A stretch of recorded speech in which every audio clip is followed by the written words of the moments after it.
Awesome! I attached this particular part of your given text to the video clips. Part of the text. Salahuddin Ayyubi Allah Peter the Hermit, has never been seen before in the narrow and dark and crowded markets of Europe. These days, a tall black and white poor man on a mule is seen in the squares and markets shouting, and people are simply recounting his practice. His voice was so painful that many people were beating and crying. His tongue burned with flames. His words touched the hearts of the audience. The poet would tell them how the Muslims persecuted the Nazarenes. They were doing someone like the Messiah. He was supposed to take back the legacy of their religious duty. This was Peter the Hermit, a mad French monk remembered by Arab historians as Peter. From the beginning, he was intense and temperamental. Some European historians themselves consider him to be crazy and obsessive.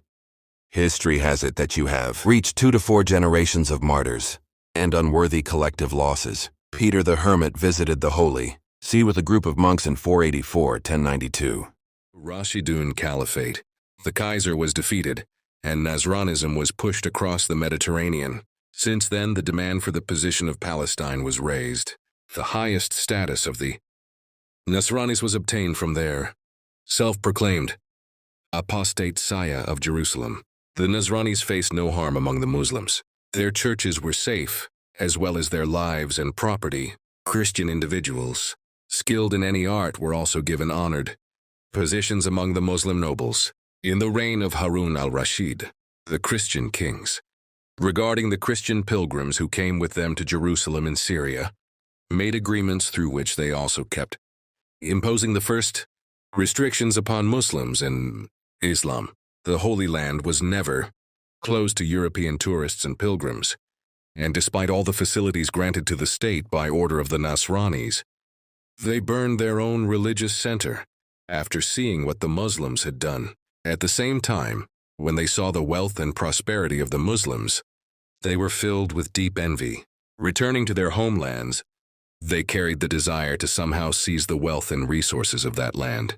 This centuries-old desire for revenge and greed for wealth and conquest became the real motives of the Crusades. A century and a half before the formal beginning of the Crusades, intense tension had already arisen between the crescent and the cross. In the 4th century Hijri, the Abbasid Caliphate had lost its power and fallen under the influence of the Shiite Daylami rulers, leading to the disunity of the Muslim world. The states had become fragmented and weak. Taking advantage of this situation, the Byzantine emperor's general, Nikephoros Tagfur, seized control of the Syrian coast. A ruler named Saif al-Dawla fought against him. But after Saif al-Dawla's death in 356 AH, the Christians grew bolder, and in 361 AH they captured Diyarbakir. These battles are not considered crusades, but they are regarded as their prelude. However, the Christian victories did not last long, and the Muslims eventually regained their territories. Still, these events revealed that Muslims were no longer the invincible force they once had been against the Christians. When Peter the Hermit arrived in Jerusalem, certain restrictions had been imposed on pilgrims at that time. Peter viewed these restrictions with deep resentment and longed for the holy city to be taken back from the Muslims. The bishop, high priest of Jerusalem, told him about the alleged oppressions of the Muslims.